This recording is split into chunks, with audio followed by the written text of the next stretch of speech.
Akan bermanfaat kalau seandainya kamu itu menyerahkan sperma itu buat kita. Ada jin yang sedang menjilati rumah makan itu. Assalamualaikum warahmatullahi wabarakatuh. Kembali lagi bersama saya, Muhammad Samsudin. Di kesempatan kali ini saya akan menceritakan tentang sebuah rumah makan yang menggunakan penglaris, dan penglarisan ini begitu sangat menjijikkan. Rumah makan itu menggunakan media sperma untuk penglarisnya. Penasaran sama ceritanya? Langsung saja kita masuk ke ceritanya. Bismillahirrohmanirrohim. Jadi kisah ini merupakan sebuah pengadaptasian sosial di balik kesuksesan sebuah rumah makan yang ada di daerah Jawa Barat. Kita sebut saja daerahnya ini adalah daerah Cirebon. Rumah makan ini rumah makan yang berjenis ayam. Menu utamanya ini adalah ayam, namun yang menjadi pembeda adalah sambelnya. Sambal di rumah makan itu begitu sangat lezat, di mana sambelnya ini menggunakan resep rempah-rempah dan bumbu dapur lainnya. Akan tetapi di balik kesuksesannya rumah makan itu, banyak para pegawainya ini yang mengeluh, yang kemudian mereka ini menginginkan resign atau keluar dari rumah makan itu. Sebenarnya apa penyebabnya jadi begini?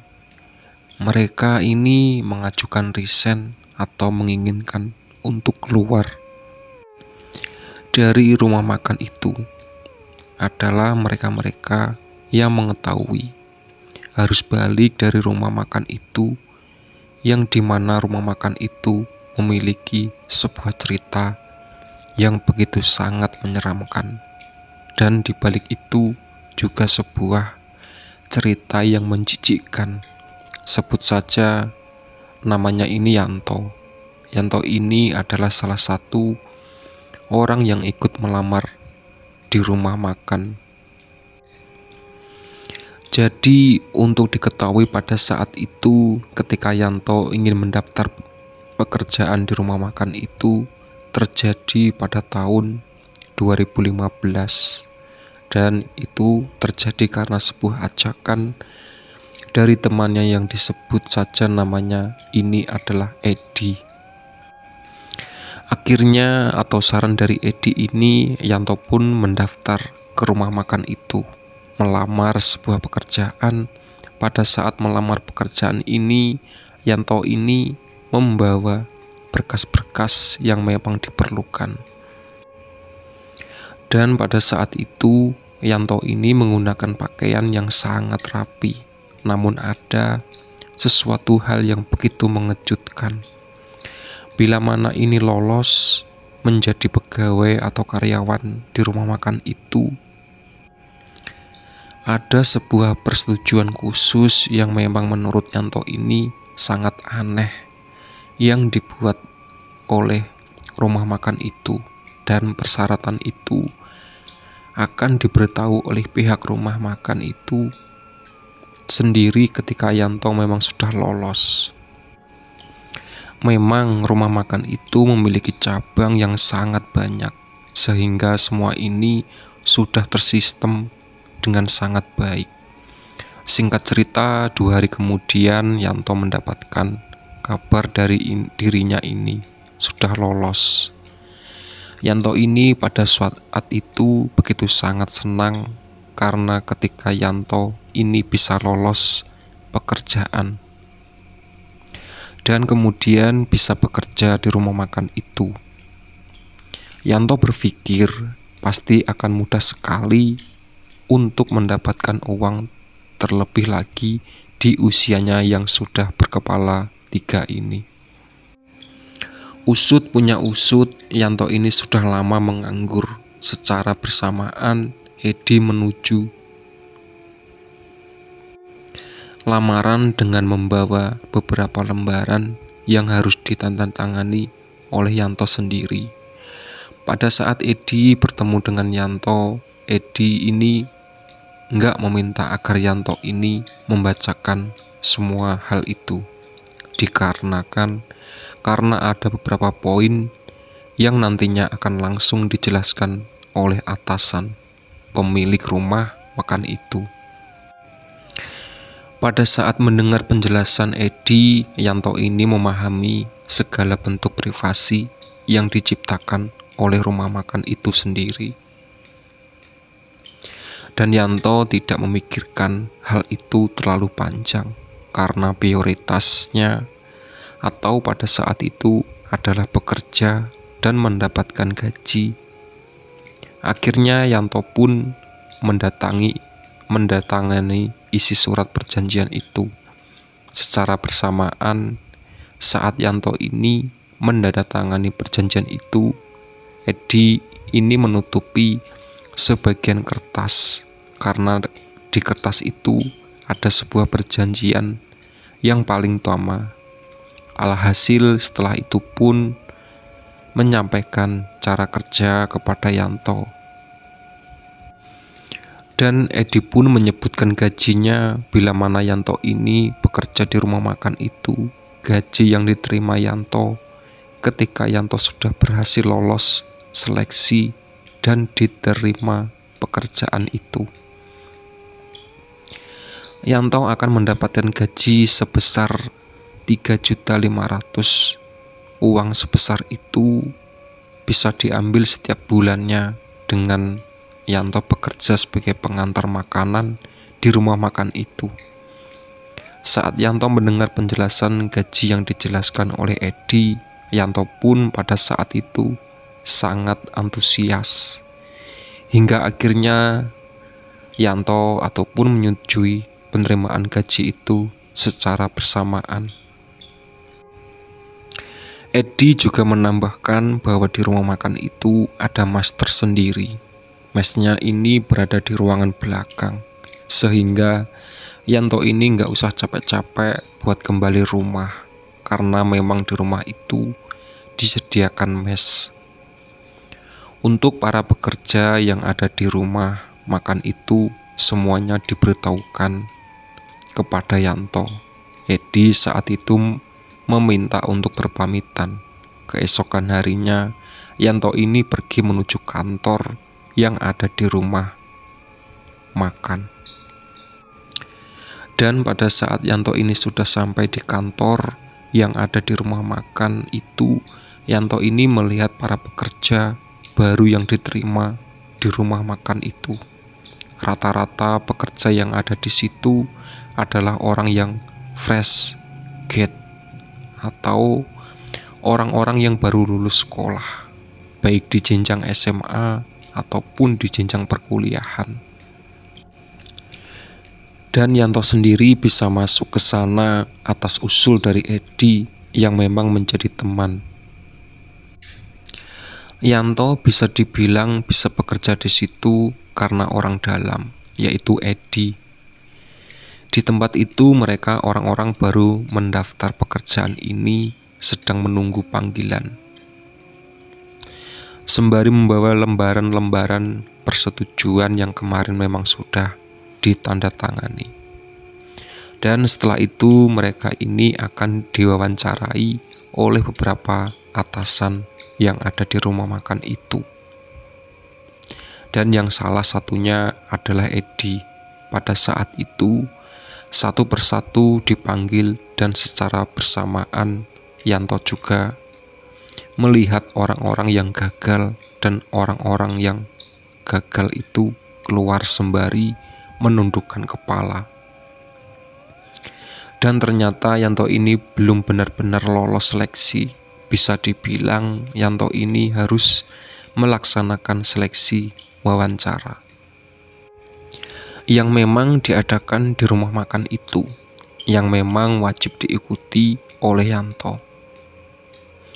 Artinya, ketika memang mereka ini yang diwawancarai bisa menjawab sebuah pertanyaan dari atasan di rumah makan itu, terkait beberapa privasi yang harus mereka jaga akan lolos.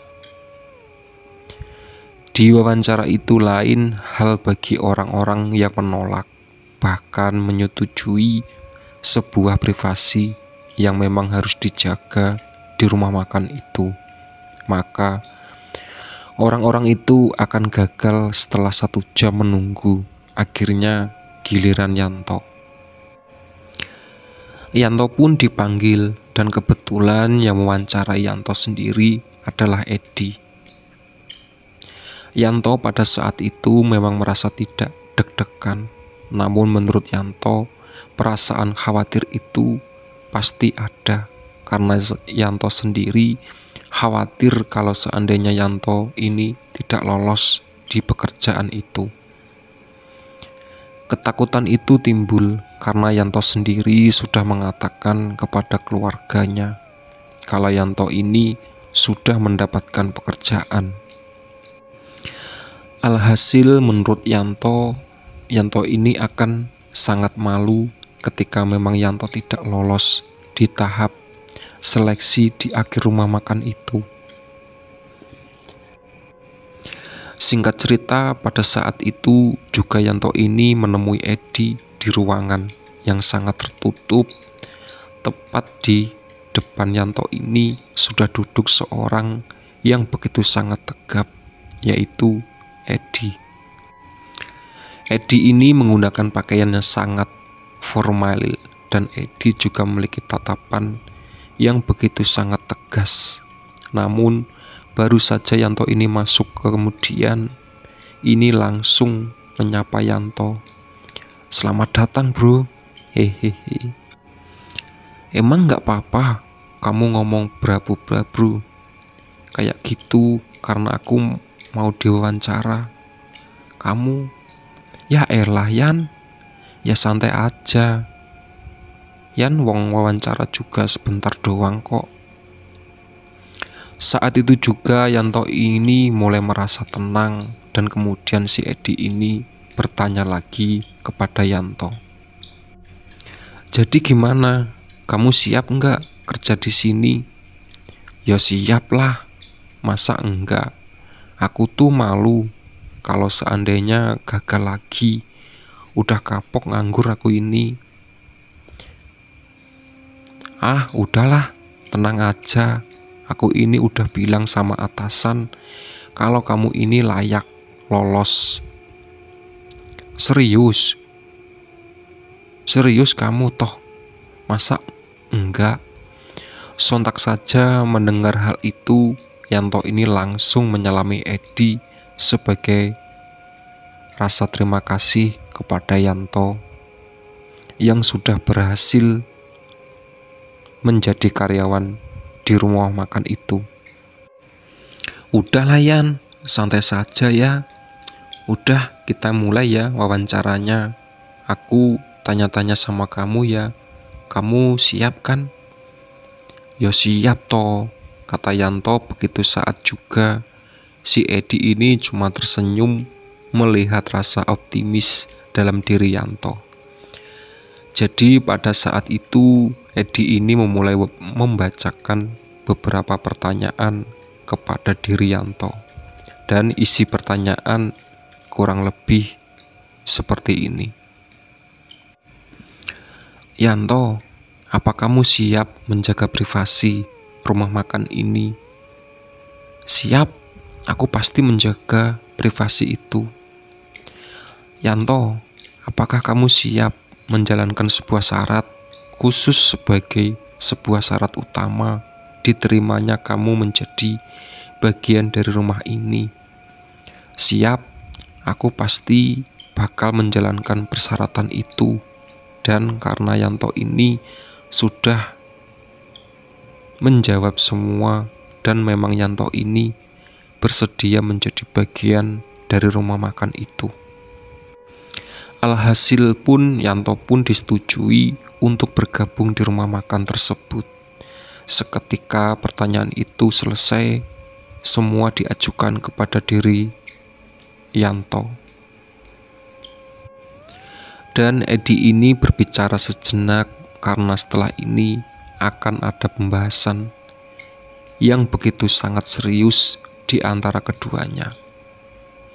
Mula-mula karena rasa penasaran, Yanto ini mulai membicarakan terkait sebuah penyebab banyaknya orang-orang yang gagal di rumah makan itu.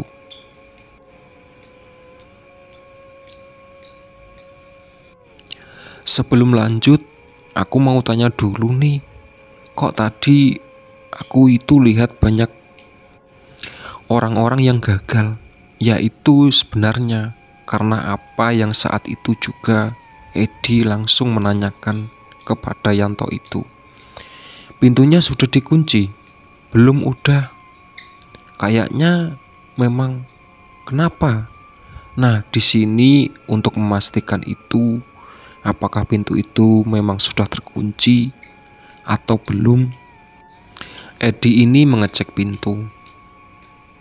Setelah itu, Edi ini kembali duduk. Edi menatap serius Yanto. Kamu tahu kan? Tadi kan aku udah bacain beberapa hal terkait syarat yang harus kamu lakukan. Emang persyaratannya apa? Jadi gini, Yan, hari pertama kali kamu masuk kerja, kamu harus menyerahkan air mani karena itu adalah syarat utama diterimanya kamu sebagai karyawan di sini. Saat itu juga karena saking kagetnya mendengar penjelasan dari Edi, si Yanto ini berkata dengan keras, "Hah? Serius kamu? Jangan ribut, aku serius. Aku nggak bercanda. Sebentar, tapi aku ini nggak percaya kamu bercanda apa enggak sih? Aku serius, Yan. Memang ini persyaratannya. Bentar, aku ini udah tahu rumah makan ini. Rumah makan ini banyak cabangnya, tapi kok persyaratannya harus gila kayak gini? Aku ini nggak habis pikir. Emang air mani itu buat apa? Buat penglaris lah. Kamu tahu kan? Air mani itu buat penglaris. Dan kamu tahu sekarang itu zamannya canggih. Jual beli makanan online itu sudah menyebar kemana-mana. Internet juga sudah semakin terdepan. Kenapa warung ini masih menggunakan penglaris? Hah? Yanto ini sungguh sangat kecewa mendengar apa yang menjadi penjelasan dari Edi. Namun enggak ada pilihan lain. Yanto juga memahami bahwa Edi cuma sebagai karyawan. Terus si Edi tetap melanjutkan pertanyaannya. Jadi gimana? Kamu mau ambil atau enggak? Pada saat itu cuma bisa menghela nafas. Memang perkara ini bukan sekedar mengeluarkan air mani atau menyerahkan air mani itu secara cuma-cuma kepada rumah makan itu. Namun yang menurut yang kau pikirkan, untuk apa air mani itu diserahkan? Kalau boleh tahu, itu air mani mau diletakkan. Nah, saat itu si Edi ini menyuruh Yanto untuk mendekat. Dan Edi pun membisikkan sesuatu begitu sangat rahasia di atap rumah. Makanya, hah? Serius? Ya emang seperti itu. Terus, dampaknya apa buat rumah makan ini? Kamu kan tahu sendiri, namanya juga penglaris. Yo biar warung makanannya ini juga ramai, bos. Mendengar hal itu, Yanto ini malah semakin tidak nyaman. Dan menurut Yanto, lebih baik jadi tukang parkir daripada harus menyerahkan air maninya untuk penglaris rumah makan. Tempatnya atau mendaftar pekerjaan. Maaf Ed, aku kayaknya nggak bisa. Aku lebih baik nganggur dulu deh. Yan, Kamu yakin? Kamu tahu nggak sih? Aku ini capek-capek biar kamu bisa masuk ke rumah makan ini. Tapi kok jawaban kamu begitu? Aku lebih baik jadi tukang parkir, yang penting halal daripada begini. Tapi kan kamu juga sering mengeluarkan sperma. Akan lebih bermanfaat kalau seandainya kamu itu menyerahkan sperma itu buat kita, buat rumah makan ini. Dan Yanto pun langsung bangkit sembari berkata, aku ngeluarin sperma ini buat pengelampiasan sendiri, bukan kebutuhan sendiri. Dan itu adalah normal sebagai manusia. Tapi kalau seandainya air mani ini digunakan untuk penglaris, aku lebih baik nolak seketika. Di saat itu pun langsung berpamitan keluar dari ruangan Edi. Yanto ini bergegas meninggalkan rumah makan itu, sembari menahan rasa kesalnya. Dan di luaran warung ini Yanto melihat bahwa masih banyak peserta yang menunggu untuk diwawancarai. Bang, sudah selesai? Tanya salah satu peserta wawancara yang pada saat itu sedang menunggu untuk diwawancarai. Udah bang, jawab Yanto dengan singkat. Terus kemudian si Yanto ini langsung meninggalkan warung tempat makan itu. Terus kemudian Yanto ini langsung meninggalkan rumah makan itu. Namun sedalam-dalamnya bangkai ini dikubur dalam tanah, maka akan ketahuan juga busuknya. Beberapa bulan kemudian terdengar sebuah kabar bahwasannya ada sesosok makhluk yang begitu sangat mengerikan yang ada di atap rumah makan itu. Dan makhluk itu sedang menjilati atap rumah makan itu. Jadi makhluk itu memiliki bibir yang sangat panjang, kemudian memiliki telinga juga yang sangat panjang seperti bentuk tuyul. Tapi sosok itu memiliki rambut dan berbadan putih pucat, dan sosok itu menjilati berbagai tempat yang ada di atap rumah makan itu.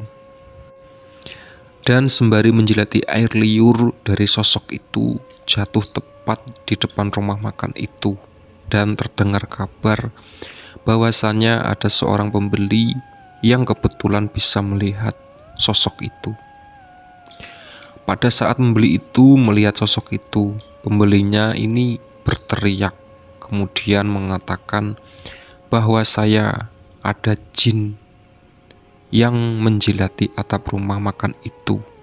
Dan semenjak itu para masyarakat di sekitar rumah makan itu menjadi yakin bahwasannya rumah makan itu memiliki sebuah penglaris.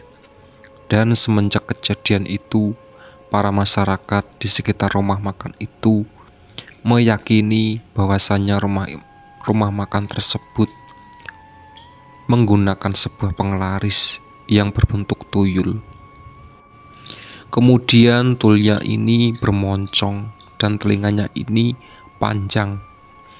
Semenjak kejadian itu para masyarakat yang ada di sekitar itu meyakini bahwasannya rumah makan tersebut menggunakan penglarisan berbentuk tuyul, namun makhluk itu memiliki moncong.